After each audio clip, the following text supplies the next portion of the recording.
एक समय की बात है। किसी गांव में एक पंडित अपने परिवार के साथ रहता था। उनके परिवार में उनकी पत्नी और एक पुत्र था। वो बहुत गरीब थे।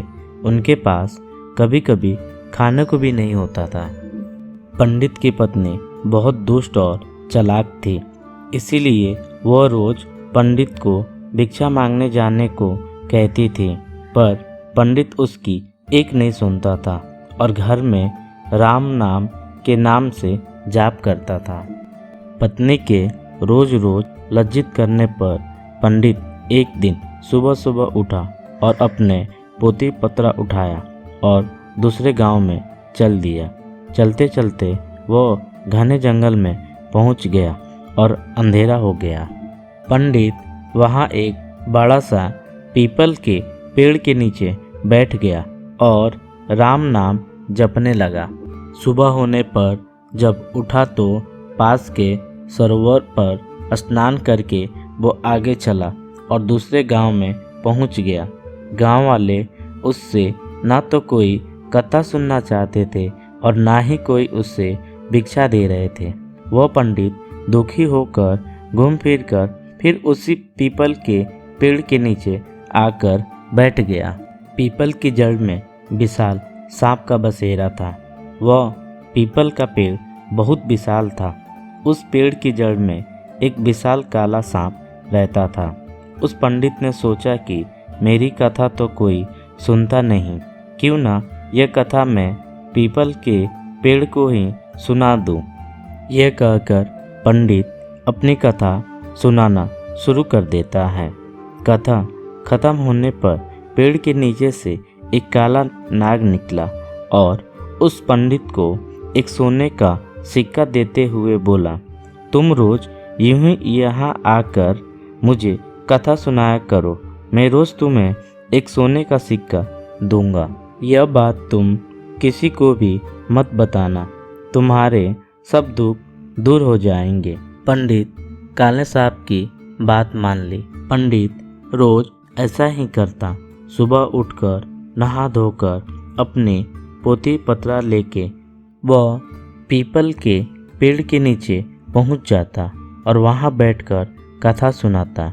कथा समाप्त होने पर नाग सोने के सिक्का भेंट करता। देखते ही देखते पंडित धनी हो गया। पूरे गांव में यह चर्चा होने लगी कि पंडित की दशा कैसे सुधर गई। ये जरूर कोई गलत काम करता होगा। पंडित को लोगों की बातों से कोई फर्क नहीं पड़ता था। वह नित्य अपना यही कार्य करता रहता था। एक दिन गांव की कुछ औरतें पंडित की पत्नी के पास गई और उससे पूछने लगी कि आपके पति इतने धनवान कैसे हो गए, वह रोज कहाँ जाते हैं और रोज उनकी कथा कौन सुनता है। औरतों की बात सुनकर पंडित की पत्नी के मन में शंका आ गई। उसने एक दिन अपने पति से पूछा कि आपको ये धन कहाँ से मिलता है, मुझे भी बताइए। पंडित बोला, तुम्हें इससे क्या मतलब है। ऐसा कहकर पंडित अपनी पत्नी की बात टाल दी। पंडित की पत्नी के मन में लालच का आना कुछ दिनों तक उसे टालता रहा, पर एक दिन पंडिताइन ने पंडित को मजबूर कर दिया।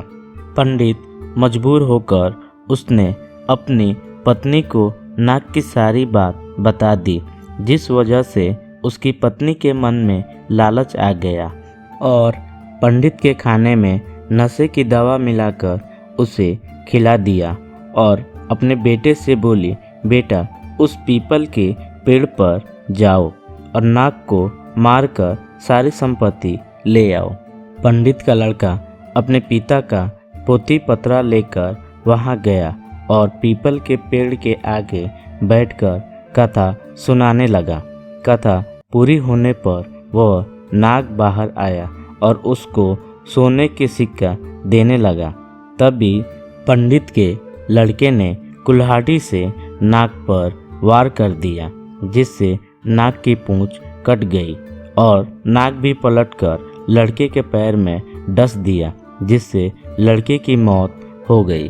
इधर जब पंडित उठा तो उसने देखा कि उसके पोती पत्रा गायब है। वो समझ गया कि कुछ गड़बड़ है। वह जल्दी से पीपल के पेड़ के पास गया तो देखता है कि उसका लड़का वहाँ मरा पड़ा हुआ है और नाग की पूंछ कटी हुई है। पंडित को देखकर नाग बाहर आया और कहा, पंडित, मैंने तुमसे कहा था कि सोने के सिक्के की बात तुम किसी से नहीं कहोगे और तुमने बता दी। अब तुम यहाँ से चले जाओ। तुम्हें तुम्हारे पुत्र का दुख है और मुझे मेरी पूंछ के कटने का दुख है। मैं तुम्हें श्राप देता हूँ कि तुम्हारी जो भी संपत्ति मेरे द्वारा बनी थी वो सब नष्ट हो जाएगी। पंडित नाग देवता की ऐसी बातें सुनकर सर पीटता रह गया और रोता बिलखता अपने पुत्र का शव लेकर वहाँ से चला गया। घर जाकर अपनी पत्नी को बोला, देखो, तुम्हारे लालच की वजह से हमने अपना इकलौता पुत्र गंवा दिया और हमारी सारी संपत्ति नष्ट हो गई। पंडित की बातें सुनकर पंडिताइन भी रोने लगती है।